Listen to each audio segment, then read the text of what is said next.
Hey, how you doing? Justin here. Today it's August 1st, 2023. 20 years ago today, I launched the very first Justin Guitar website.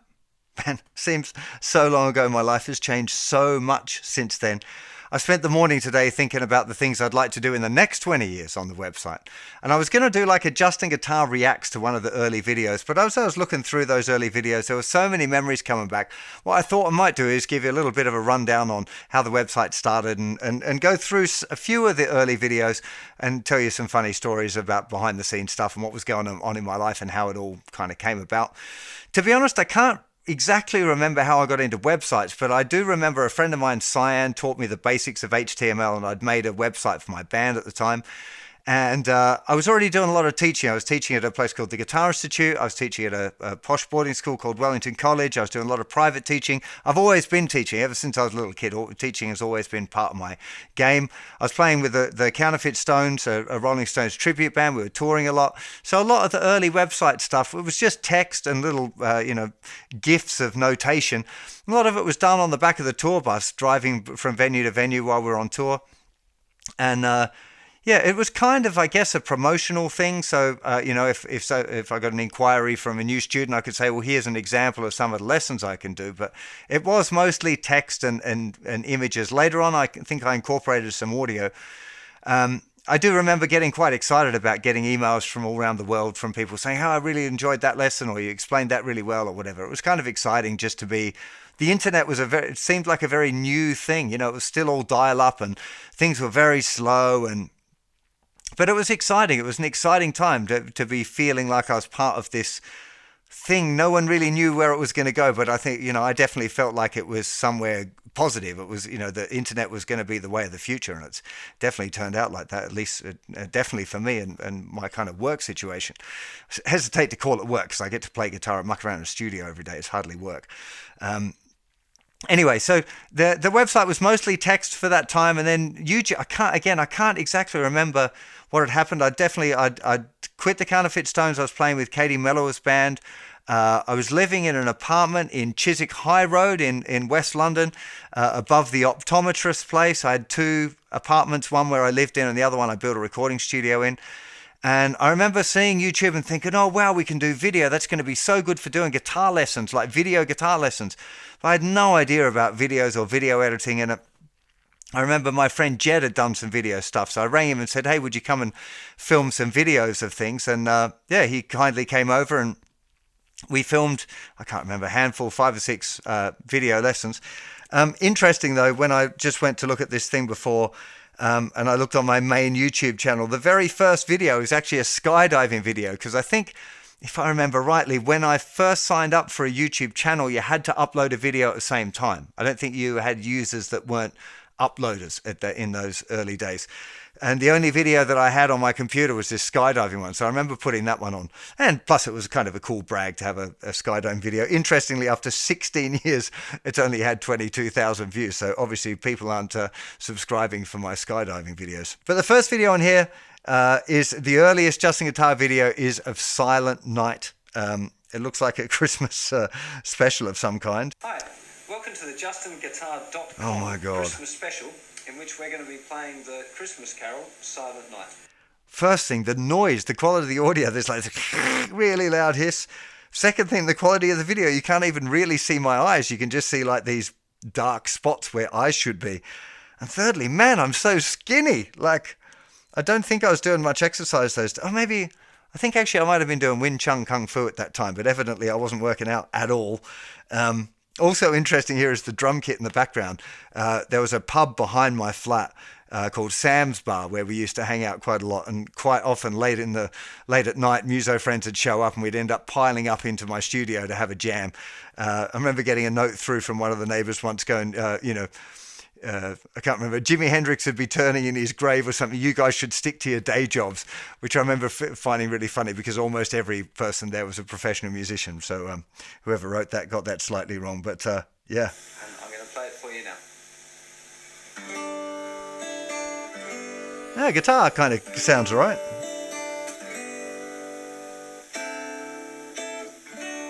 I don't think we want to sit all through that one, but yeah, wow. That was a whole different time. No lighting. It was literally a little handy cam thing we used to. I can't remember the brand of it or anything, but it was literally a handy cam. And yeah, wow, those days. And look, I'm wearing the funny hat too in some of them. So this old Finger Gym video. God, the old splash. I had this color blue, and all of my books and all of my things all had that. And look at this. How long's this intro? God, it's back in the days where you used to have a long introduction and no one cared. Get the PDF file. Okay. Crikey, 15-second intro. One of the things. And then I've got the funny beanie. I used to wear that beanie all the time, hadn't shaved still. The sitting on the floor thing started to go on around this time, and the not wearing shoes. Just looking through major scales and finger tapping. A funny George Bush t-shirt. Oh, God. Oh, they were the days where it just didn't matter. You know, YouTube was so new, and this wasn't my job. Like, this was just like something fun to do, you know, in between tours and stuff. And when I wasn't writing, I thought it was just a fun, you know, I always felt really privileged that I could make a living out of music. You know, I think I'm really lucky to have fallen into, you know, serendipity has taken me on this journey where I've got to do something that I really love my entire life. So definitely there was an element of these early days of YouTube where I was just like, well, if I can help people get better at guitar and enjoy the instrument and play some songs that they love and all of that, then that's already kind of giving back to music a little bit. Always felt like that was kind of important. Yeah, most of these I'm like sitting on the floor on these videos. Oh, here's an interesting one. So this Jazz Up Your Blues series. Here's an interesting backstory, actually. So I'm going to show you some more interesting chords and some. these were some of the first ones that I edited on my own. So Jed had done nearly all the editing, and at this point I was like, I'm trying to figure out how I can do the editing on my laptop. I was on tour. When we played that, the night after this, I played at the Nice Jazz Festival with Kate Mellower, and we met Jeff Beck. In fact, just before this video, I'd been sitting on the roof of the hotel there was Jeff Beck there, Tal Wilkenfeld, Jason Ribello, Vinnie Colaiuta, all of those guys, quite a few other famous musicians around as well. It was an incredible night. And this was the turning point for me for YouTube, because I filmed these videos, I edited some of them up and put them up on YouTube. And when I put them up, I went away to the gig, did the gig, came back, and the videos had more views than there were people in the audience at that festival. And I was like, yeah, this YouTube thing, man, I should be pursuing that. And it wasn't that long after that I quit that band and went kind of full time onto doing YouTube videos. Oh, interestingly, here there's another version of Silent Night. That's weird. So how much did I learn in the first year? I thought I'd do it again with an even sillier Christmas hat on, a little bit of tinsel, a bit of festive cheer and all that sort of stuff thrown in for good measure. I'm going to play it for you first of all. Some interesting things about this era as well. So I've redone the video. Aside from the fact that I'm wearing big Ugg boots, playing a Mate and Mini and wearing a Christmas hat, I'm also smacking my lips together, doing a lot of, which is something that I'm really conscious of now. In those days, there's probably on this, I haven't looked at the comments on these videos yet, but people always used to say, stop smacking your lips together. And I was like, what do you mean? And I'd watch it back and go, oh yeah, I'm doing that. So now whenever I'm doing my edits, it always seems to go, and then I start speaking, so I can always edit those things out. Not all the time, but I look to try and do that as often as I can. It definitely looks like a nicer setup. I suspect at this time now I've got some lights going on. You know how it goes. And then, as usual, we're going to do a left hand and a right hand close-ups, make sure that you've got all of the bits together. And then I'm going to show you a couple of ways of kind of jigging it up a bit to make it a little bit more. And I've got a lapel mic there clipped onto my t-shirt, so that would explain why it's a little bit better sound. Tricksy for those that have got a little bit more technique and fancy trying something a little. Want to stop and start it a little bit and learn it as you go. Yeah, the actual lesson thing starts at 2 minutes in. Like, it's one of those things that you learn in the YouTube game, is that you've got to get to the point fairly quickly. Okay, so anyway, there's some of those. Now, something interesting happens around here. Where's the first one? Is it this power chords lesson? I think it might be. So, this lesson, power chords 1 of 2. So, It So is. what are power chords, first of all? So a power chord is a... Aside from the atrocious haircut and the big rack of stuff there was a period where I was using a lot of rack guitar things. This was my first big recording studio. So I took a room in Hugh Padgham's recording studio. It was called Stanley House. It was in Acton. Pretty dodgy location between a kind of industrial park and a sewage treatment works. But it was an amazing recording studio full of amazing musicians. There were some really killer people around just in the building. There was, I want to say, like 10 recording studios in the building. Hugh had the main one. If you don't know, Hugh is the producer who did a lot of stuff with Phil Collins and the Police or Sting. Yeah, great producer, really sweet guy as well. Really, just a top, really great guy. And loads of other people in that building I made friends with and am still friends with. And it was just basically a hub. Everyone was doing like a lot of pop songwriters, a lot of library music, and everyone was kind of pooling ideas and playing on each other's records. It was a really amazing, vibrant time for me. I really enjoyed it. I was doing a lot of touring at the same time, so I'd be back in the studio for a few weeks. I'd be doing sessions, filming lessons, and then I'd disappear on tour for 3-4 months or whatever, and then come back. Had an amazing time at Stanley House, and I'll be forever thankful for the people that I met there and the fun that we had, because that was, yeah, that was really cool. And that was where I started to really, I think I got a lot better as a guitar player in that time as well. Not just probably I became a better teacher, but the fact that I was kind of hanging out with people that were, and doing sessions for people that were doing proper records, that was, that made a big difference. I think it's around here. Yeah, here we go. So this guitar lesson for complete beginners one. Oh, I've forgotten to open a new window again. This is the first time where I had the JustinGuitar hat. The first time I wore this type of flat hat. It's not that one. I've still got this hat. It's up on top of a cupboard over there. Pretty atrocious looking shirt there hanging right open. That's a little bit weird. Again, sitting on the floor, probably without shoes. There's a lower third on there. Sitting on a sheepskin blanket on the floor. God, definitely look younger there as well. Playing the Mate and Messiah, same one that's up there now. But yeah, that was a great time actually. This is still in Stanley House. This is the opposite side, so kind of in front of me was the computer and the rack of guitar stuff. I don't know why I started sitting on the floor. I don't know where that came from. That was just a thing. But that was where the hat thing started off, where I started wearing a particular hat. These days, I mostly wear the hat because I've got a microphone in it, right? I've talked about that a few times. There's a little, just under here, there's a microphone. And that's the reason I still wear the hat. Not so much that I'm fussed about losing my hair or anything like that. I am losing my hair, but I'm not bothered about it. But also an interesting thing happened around here was that I started to get a little bit more serious about making YouTube videos and writing courses. So I always had courses on the website, and I feel like a little bit sometimes my superpower isn't really playing guitar. It's just organizing stuff and like working out a progression of things to learn, like making a difficult thing, breaking a difficult thing down into lots of component pieces and then being able to teach people the blocks to it. That's kind of how I feel about it. And, I'm okay at guitar, but not incredible. But that's, I feel like I'm a good teacher because I'm able to break down fairly complex ideas.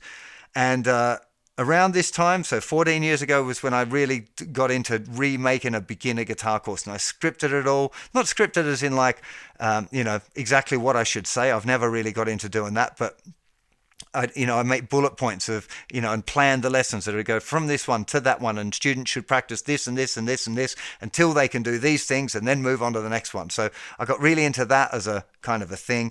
And these videos here, these were filmed at my friend Jed's house. So I'm having to cut out some of these ads because obviously I don't want to play through the ads. Whole heap of setup screens again as well. 10 seconds. Hello, Justin here.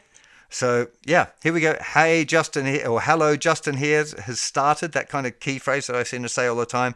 And this was at Jed's house. We definitely had lighting going on here, and I've got a feeling we hired a Sony camera as well, one of those kind of white ones. I can't remember what they're called, with a kind of slightly angled body. But I think this was the first time where we went for like, let's try and make them look really good, as good as we possibly can. This was a big step up. Jed did amazing work here. He worked really, really hard filming all this stuff, editing the stuff. I think, we definitely had 2 cameras as well.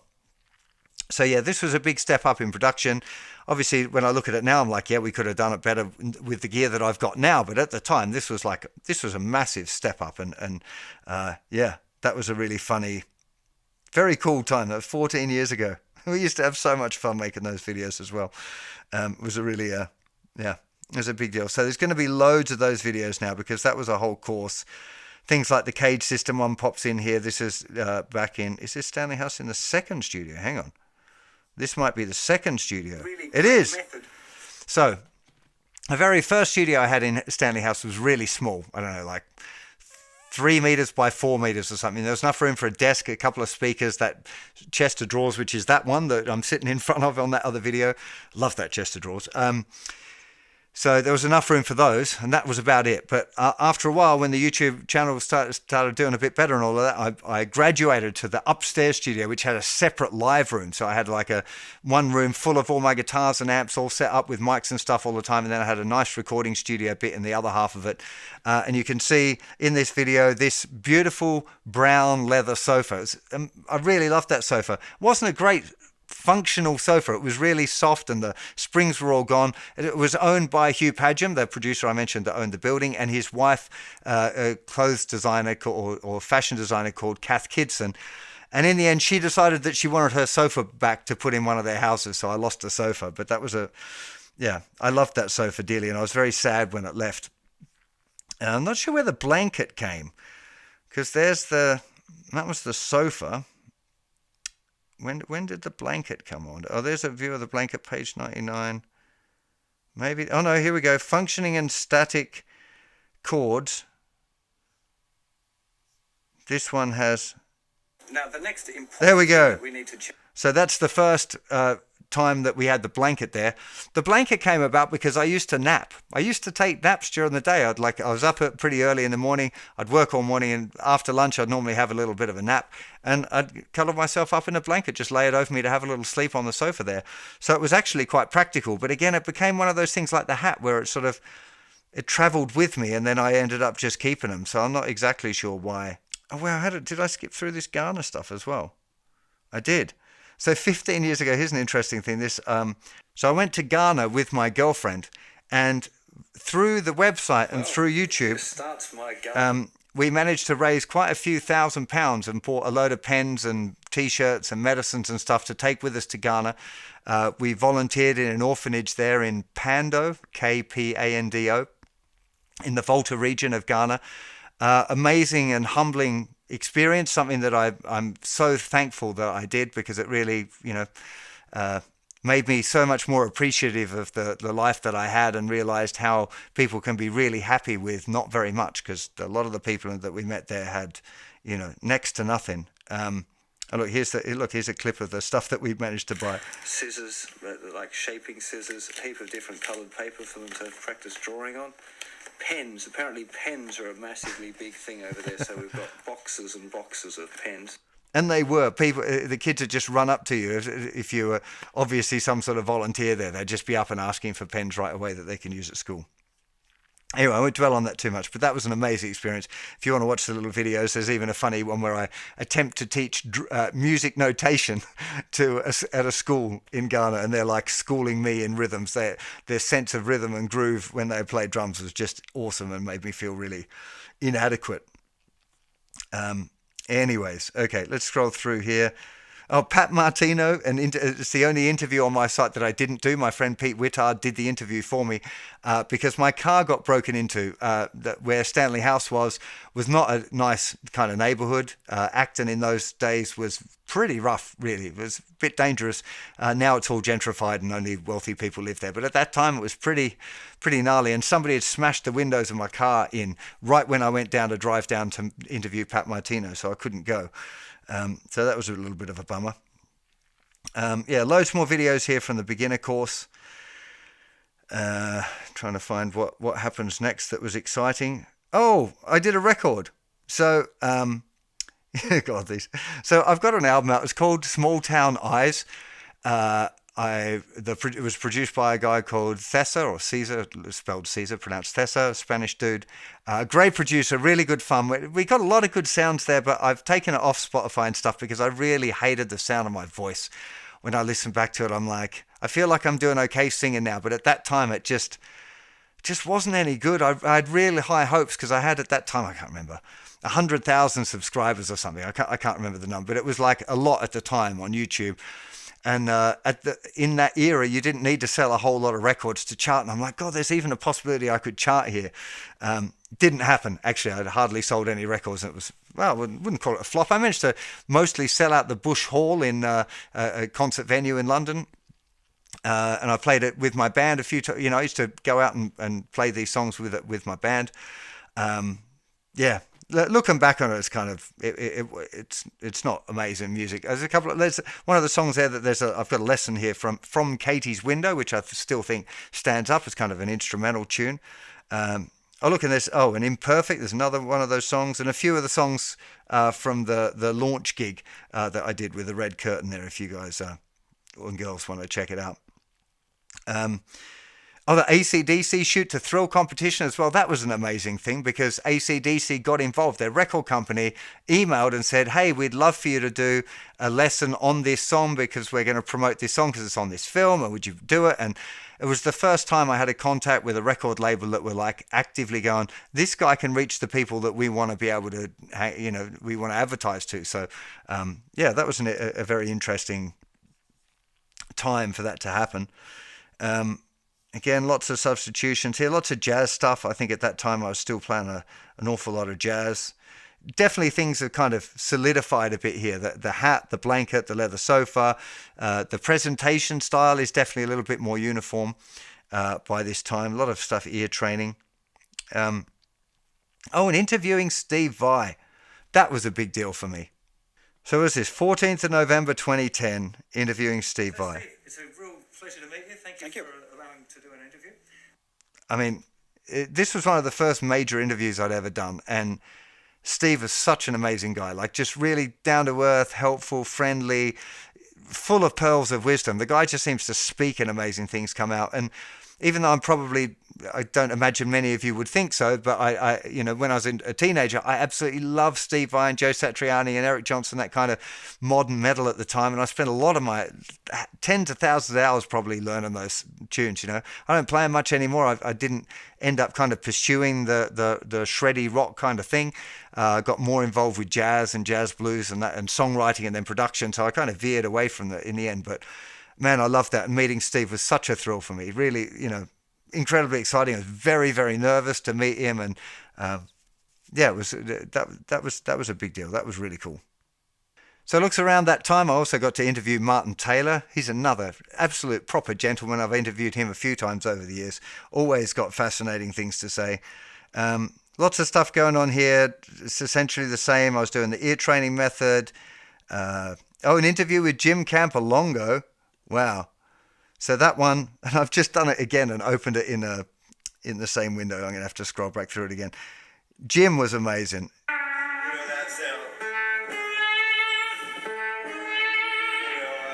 He is such a fantastic guitar player, an absolute hero of mine.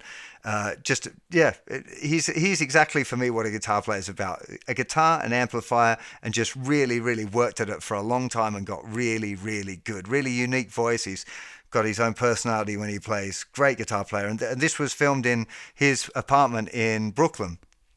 And it was one of the first few times I'd gone to New York and gone to hang out with other musicians, and hooking up with Jim was a real big deal. So that was an amazing thing. Again, it was like realizing the reach of the internet and realizing that, hey, like I can contact people from far away, and there's a chance that they're going to be interested in chatting to me because I've got this kind of online guitar magazine kind of a thing called a website where I can chat to people. And that was pretty special.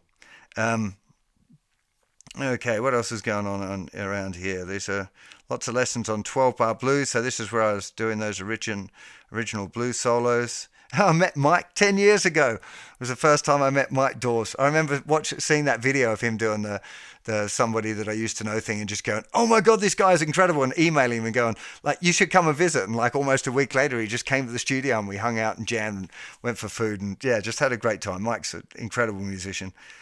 Michael Fix there as well, who I met, and Gordon Giltrap. Used to get loads of people popping by the studio then, or people that were in the building recording something else and they'd pop in. I never did get to Dominic Miller had a room opposite mine for a little while. So did Pete Gordino, great, fantastic keyboard player, plays with Depeche Mode. I should have. I never got them in to do an interview, but I really should have. Oh, and here we go. 10 years ago, the first We Came as Strangers album. So We Came as Strangers is kind of technically still going. We've all paused a little bit because we've all had kids, and but it was one of We Came as Strangers is one of my proudest moments in four of my great friends got together in a house for 2 weeks, residential recording studio.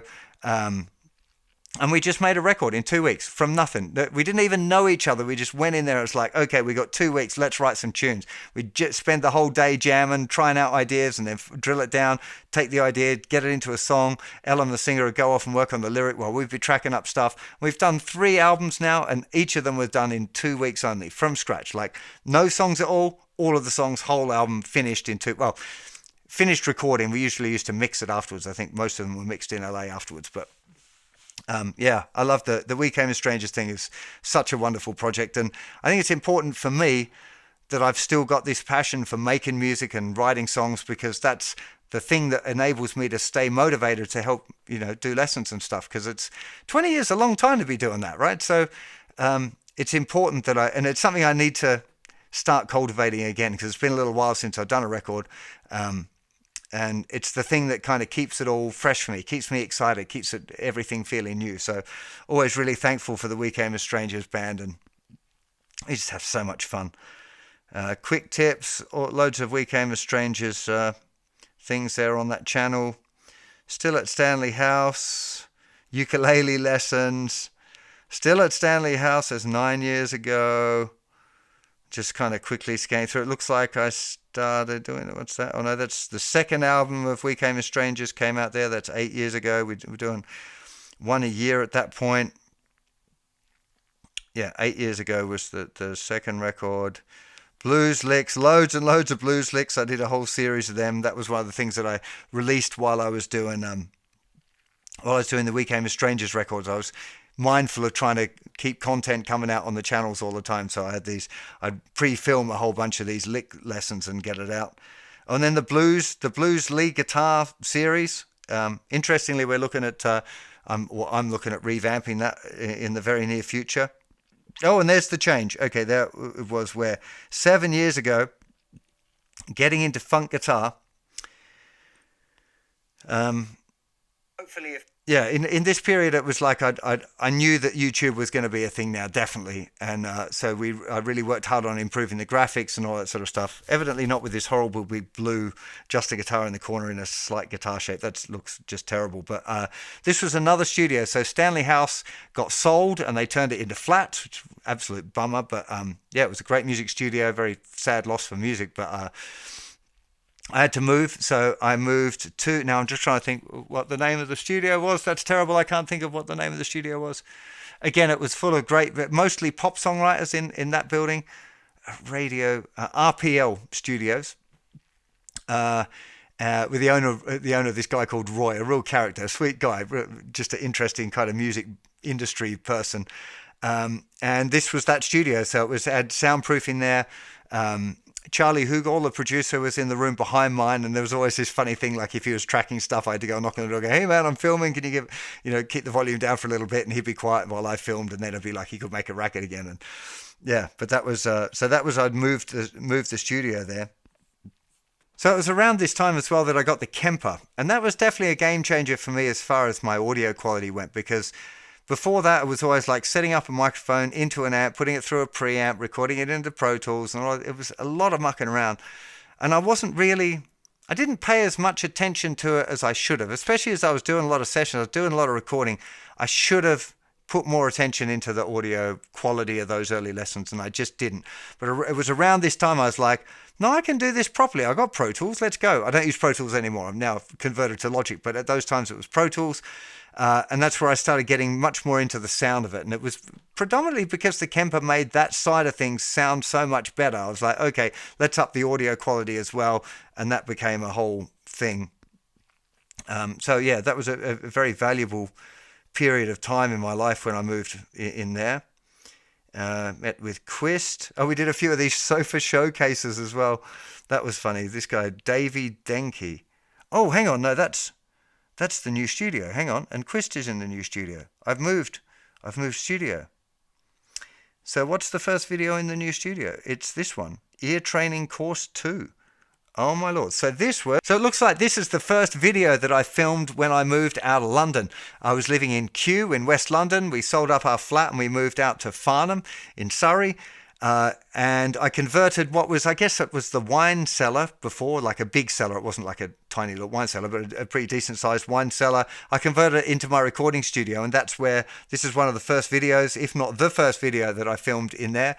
I think I'd graduated to a Sony kind of semi-pro camera by this time. I had two XLR inputs. I used to run one for my vocal mic and another one from the Kemper and just plug it straight into the camera. I didn't do a lot of audio editing still at that time. These days I record everything into Logic and I tweak the audio, make sure I can get it sounding as good as I can, and then I resynchronize it in Final Cut Pro. But at that time I was still a bit scared of doing all of that. I don't know why. I should have just learned it looking back at it, but I felt like it was difficult for some reason. I love the t-shirt too. My guitar has no colored buttons. Very funny. But yeah, that was a big deal for me, finally moving out of London. They always used to say, a man who's tired of London is tired of life or something. And I was really scared of moving outside London. I thought it was going to be terrible, but I tell you, I wish I'd done it years and years before. I love now living in the countryside and the fresh air and walking the dog in the woods instead of, run around in smoggy streets or whatever. But yeah, wow. So that was a big deal. So that shows 5 years ago. Yeah, that's probably about right. I think it's closer to 6 years I've lived here now. Interview with the Guitar Techniques magazine guys, Nev and Jason. I've been writing the Guitar Magazine article now. I think I'm just about to write my 100th article. So I've been doing one a month for however many years that is. A long time. Not quite 10 years, obviously, but getting there. 8 years, seven or 8 years. Long time I've been doing that series now. Looks like I met up with Quist as well. So all of these, yeah, a lot of lessons I was filming there. Oh, and Rut Busters happened. So because I'd moved out to the countryside, I hooked up with Lee Anderton. He's become a really good friend of mine. I love, his whole vibe is fantastic. Great shop. Just, yeah, he's got a lot of really good energy, Captain Anderton. So, yeah, it was great to catch up with him. And then we did the Rut Busters series and then the Captain's Privates, where he used to come down here for guitar lessons.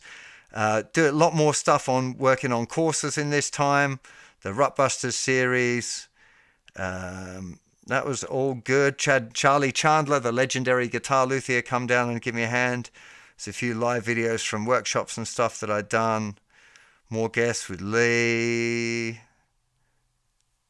Yeah, this is interesting. Oh, and then there's the dog walk stuff. So you can have the forest up behind my house is I started doing some dog walks and guitar talks. Again, it's something that I feel like I should go back to doing a few more of those things. They were kind of fun.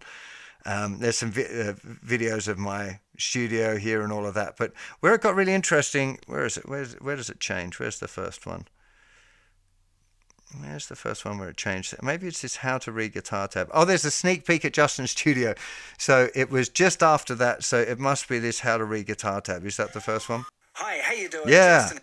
There we go. So this was the upgrade in the old studio. So I'm actually in the same house now, but we renovated and I moved where the studio was in the house. But this particular shot here, I had a friend of mine, Lee, and he came over. He's a professional videographer, filmmaker, and I asked him to come over and help me set up the cameras, help me set up the lighting, figure out the distance. He taught me about how to focus the camera better, to get a bit more of a plane, to blur the background a bit.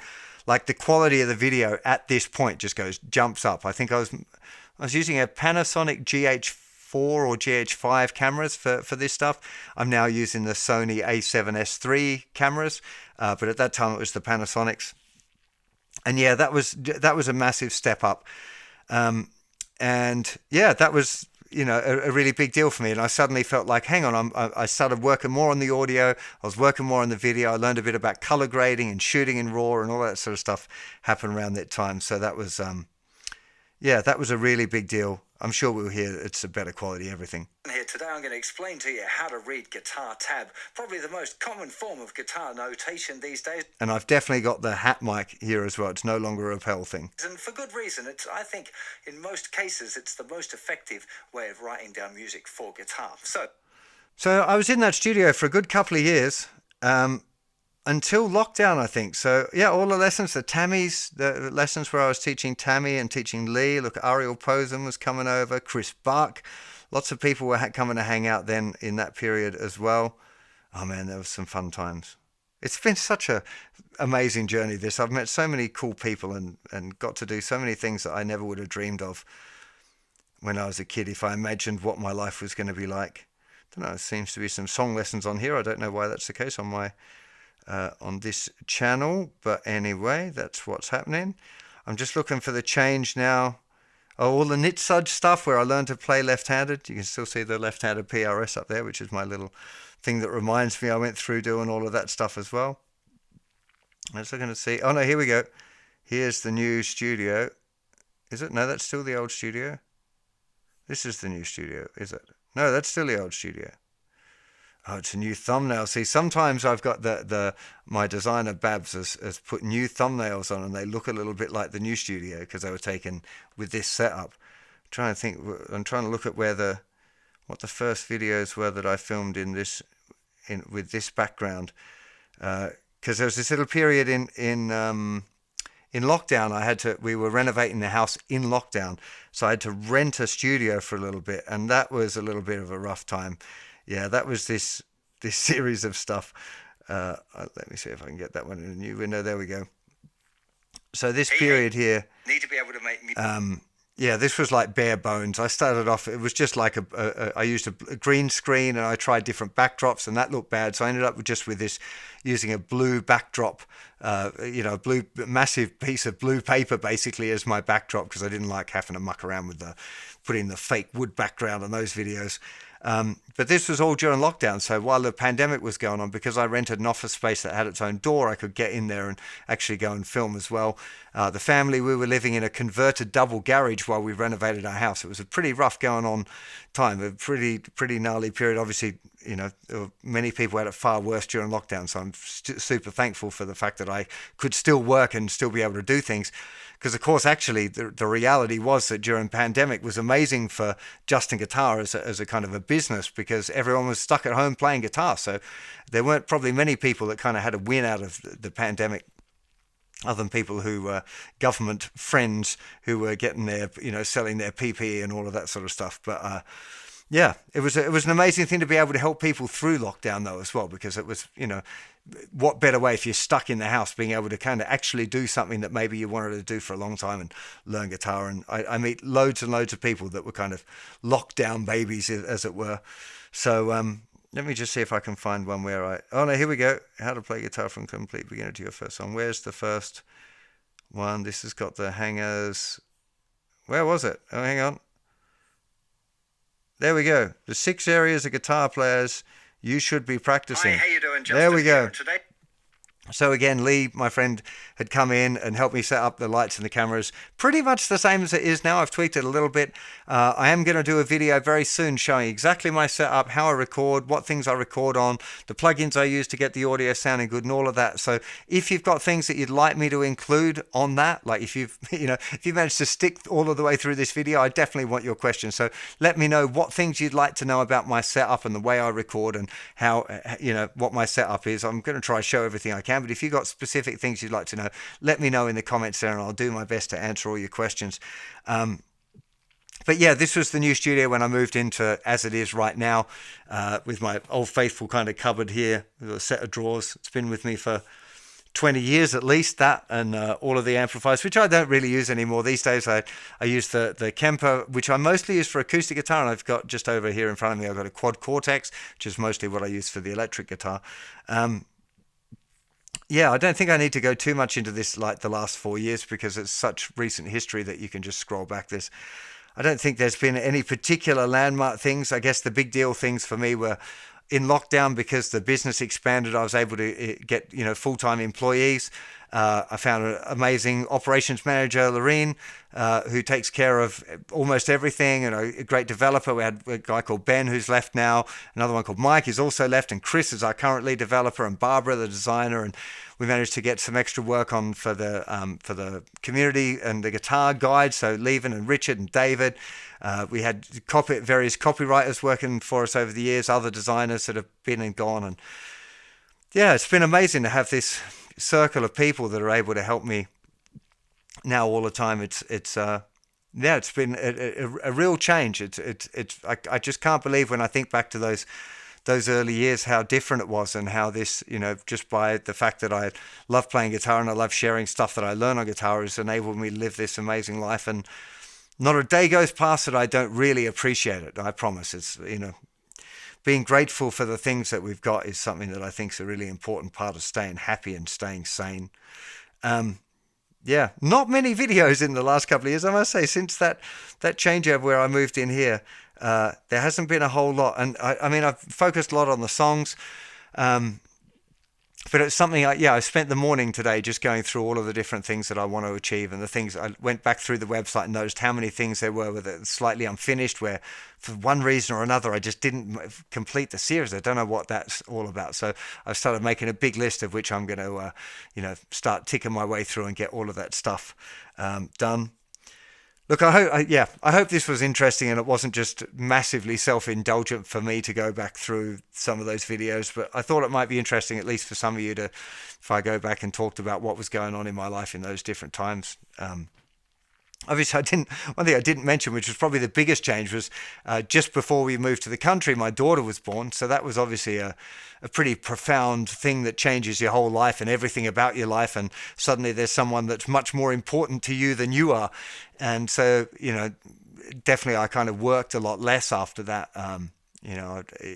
Given that, playing guitar or hanging out with my daughter, I'm generally going to choose hanging out with my daughter. I love playing guitar. These days, obviously, she still takes the priority for most of my things, as does my partner, Evelina. But as well, I've got really into jiu-jitsu, so I'm spending a lot of time doing that as well. That's kind of my main hobby outside of guitar. Feeling pretty sore today. I got beat up pretty bad at sparring last night. It wasn't really... I was definitely the nail much more than I was the hammer last night. I just feel bruised and sore, but amazing. I can't wait to get back to it tomorrow. So I want to finish off with a few big thank yous. I'm really worried about forgetting people. So some of it's like, if you've worked with me and helped me on my journey, I massively appreciate it. There's a lot going on in my head right now, but a couple of real big standout ones. Jed Wardley, man, thank you so much for helping me out and getting me into videos in those early days. Without your help, this whole thing wouldn't have happened. So I really appreciate it, mate. Thank you so much.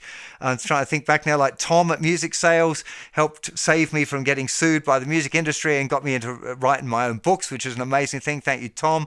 The Musopia crew, the people who work on my app development, that's been a huge thing. I'm so lucky now to have the support of an amazing team, Lorene and Barbara and Chris and Levin and Richard and David and John, and I know I'm going to forget people, and then I'm going to feel terrible, but there's just so many people around that help me with the site, and not only the website, but the design of it and constructing everything and the transcribing and it's amazing the support that I've had. A lot of people that have been and gone along the way as well. So big thank you to all of those people.